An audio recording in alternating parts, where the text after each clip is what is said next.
All right, it is anything but a normal Wednesday in the office. Kyle's all by himself, but we're going to introduce you to a dealer, Phil Gill. Hey, welcome guys. to the show, Phil. We're going to ask you all here. kinds of questions. You just wait. My favorite part about this, I don't know that we've ever done this, but Kyle doesn't even know Phil. No clue. Met Phil literally 3.5 minutes ago, and in the middle of that had a mild crisis in the home front, which has been averted.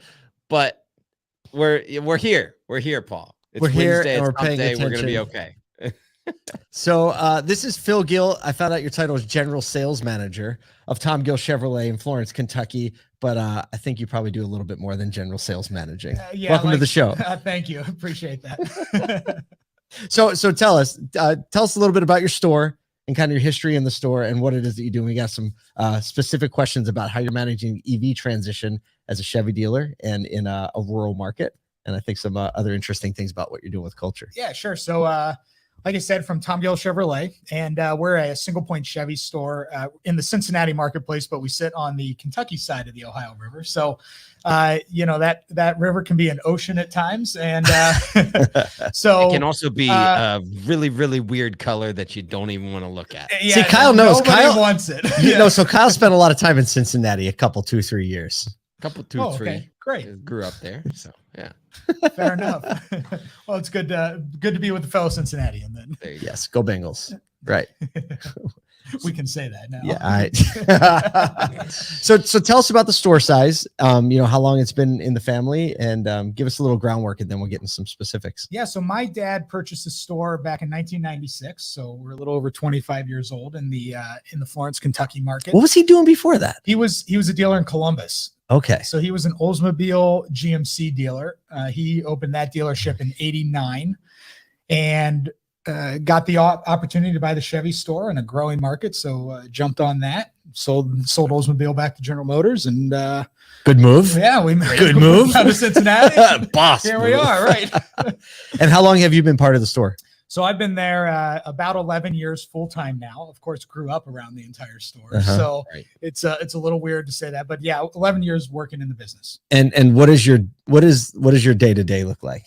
So as you've mentioned, my technical title is General Sales Manager. Yeah. So a large part of my day is doing that and making sure that our sales department is delivering a great experience and driving the results that we need as a store. But I get myself involved in a lot of other areas as well. So that could be culture things, that could be future business, or any other part of the dealership that needs assistance in that moment. Yep. So yeah, it's kind of a jack of all trades, which I guess isn't necessarily unexpected for a dealer's kid sometimes. Did you like, was sales always kind of the vibe that you went through over the last 11 years, or have you kind of touched every part of the store at this point? Yeah, so I grew up, I've worked in the BDC, I've worked in the accounting office, I've worked as a porter and lot tech.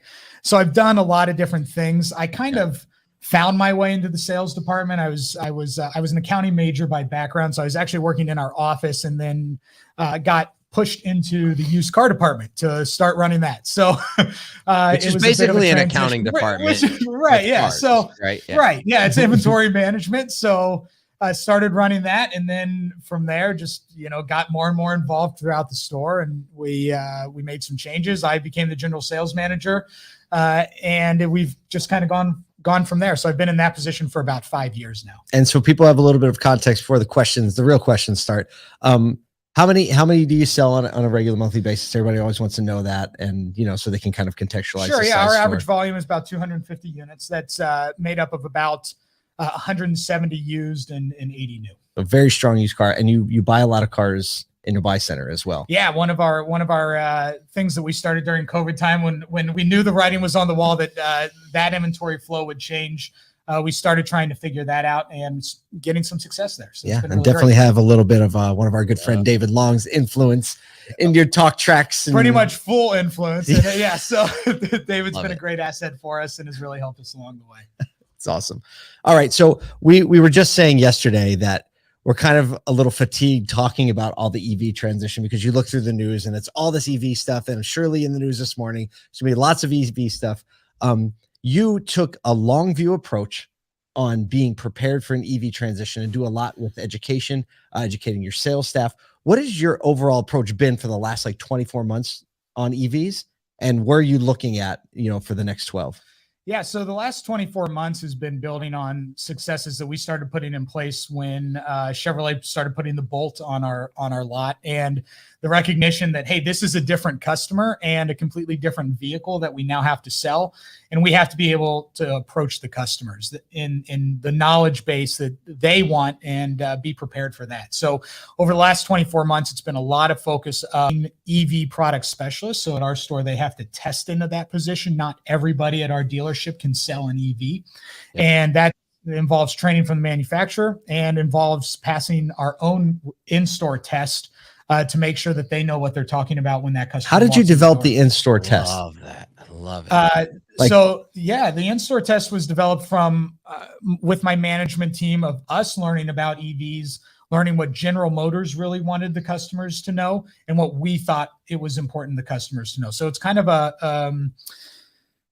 an array of those different areas put together in one test, and if they don't pass it, they don't sell them. So he said it's simple. Available for download at TomGillEVTest.com. I don't think he did. $49, right? Yeah, we developed a whole. So Kyle was a yeah. real early EV trained person as well, like with the Nissan Leaf back in the day. I was like in the first class of Leaf after it came out of California in the Nashville area. Like that was a super early there. And so I remember that like first couple years of having to be a little bit ahead of the curve. And what I remember in the Nissan world, my question to you is, have you seen, you said it's kind of a different type of shopper, but have you seen over the last 24 months in the store, the type of shopper interested or engaging? Because I'm guessing like early adopter EV is they might even know more than a lot of the product specialists or the team members. And they just like they're spreadsheeted out. They know all the data. They probably know the lease numbers.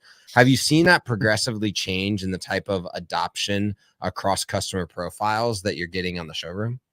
We definitely have. It's funny because our first customers for the Bolt were GE Aviation, has a big presence in Cincinnati. So they were GE engineers who knew way more than our product specialists, which was embarrassing to me. They were like, the drag coefficient is 0.62 and it pushes the glass rear wing, right? Yeah. Actually, they say actually a lot. Actually, right.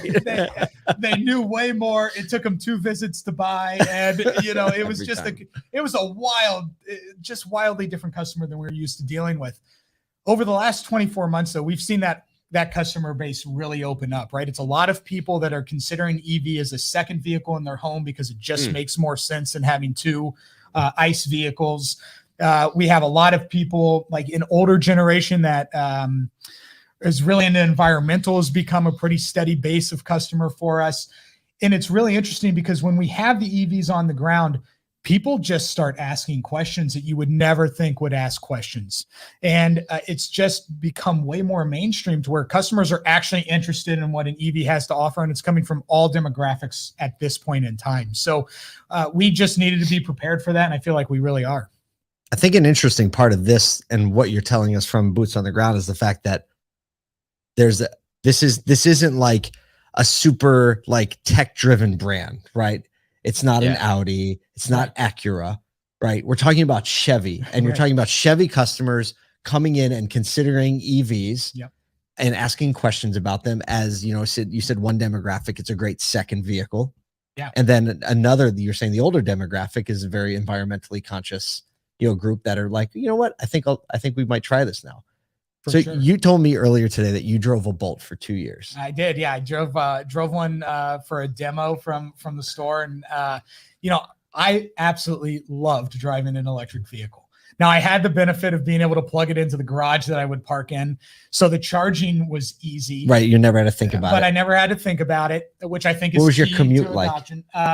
I had, so my drive at that time was about 15 minutes. It was about 10 miles down to the dealership. So pretty easy commute, mostly highway, but it got me around town and everything like that.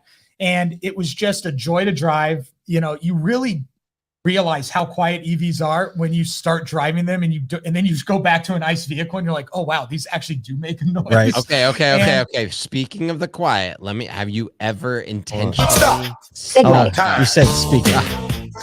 You said speaking. Have you ever intentionally? I've never done this. Intentionally snuck up on someone in the grocery store parking lot and just honked really good at him when you scrolled up to him. So never the grocery store parking lot, but definitely at the dealership. Definitely a dealership. I got a few employees that way. Yeah. Oh, that's the best. It is. It's really wild. There is no sound coming out of those things, both internally and externally of that vehicle. And it's almost, you go back, if you go from EV to ICE quickly, it's almost cacophonous to be in an ICE vehicle, especially one that doesn't have a ton of that. So and just the pickup, right? You just get so used to this, all of the powers available at go. It's a wild instant scenario.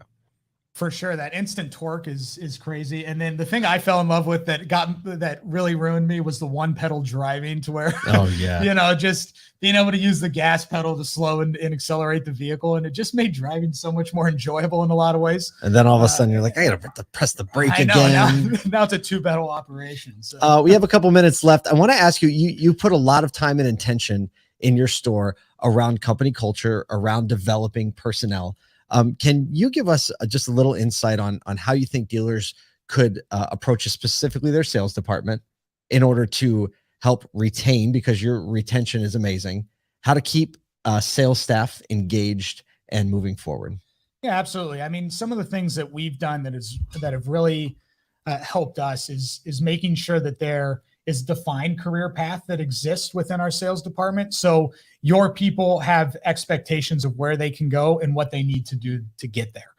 And then the management has to be engaged in coaching and driving, in training towards those things as well. Because if people don't feel like they're growing or getting what they should be, what's their purpose of actually staying with the company? So when I became general sales manager, we had a big turnover problem. And one of the things that, we realized early on was, unless we fix retention, we're not going to fix our sales or grow our business or have a great customer experience, because we're always training from the ground up. So, from great new hire training programs to continual training to career paths, and making sure that people have a fair pay plan with good work balance. I mean, our people are scheduled for, 40 to 45 hours a week.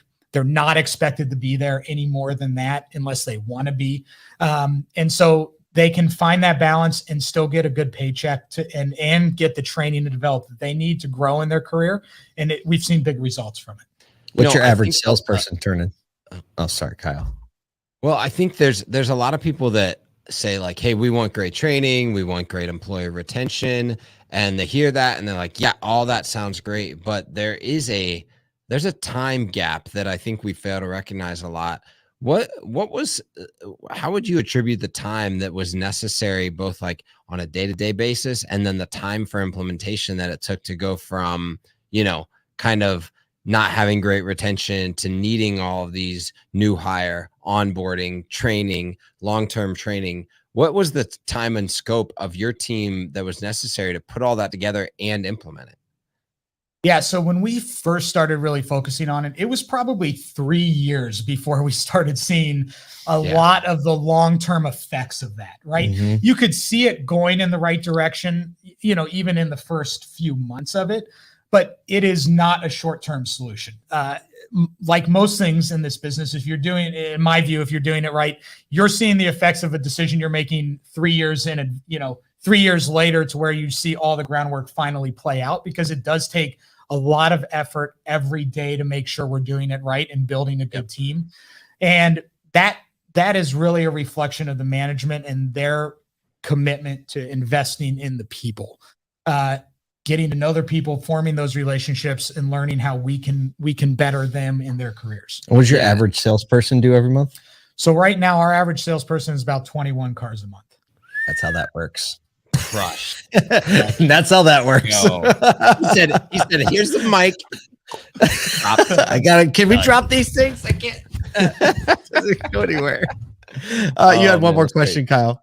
Well, my question was, it was really just a statement that, when when you go to an NADA or a digital dealer, or you see a webinar, you come to a SodaCon, like people always say, you know, my focus this year is on training, right? And that's not gonna cut it, is the point. Is if you're thinking that you're gonna take a year, focus on training and get it right for your organization, you've cut 2 years off the process of like getting to where it's a consistent pursuit of training, retraining, and making the hiring onboarding process such that you can create the retention levels and the sales levels that are necessary to create that type of customer life cycle and journey. So just like that's just implanted in my head is if you're going, it's a year of really hard, intense training, you've cut 2 years off your timelines. There you go. Well, I don't know how else to leave you off on a Wednesday. Phil, thank you so much for joining us today. It's been really great. Yeah. Kyle, hold it down on that side. We'll hold it down on this side. All you out there, you have some cars to sell and some training to learn. If you're still listening, we have an Easter egg. Head to asoducon.com and you can purchase tickets today.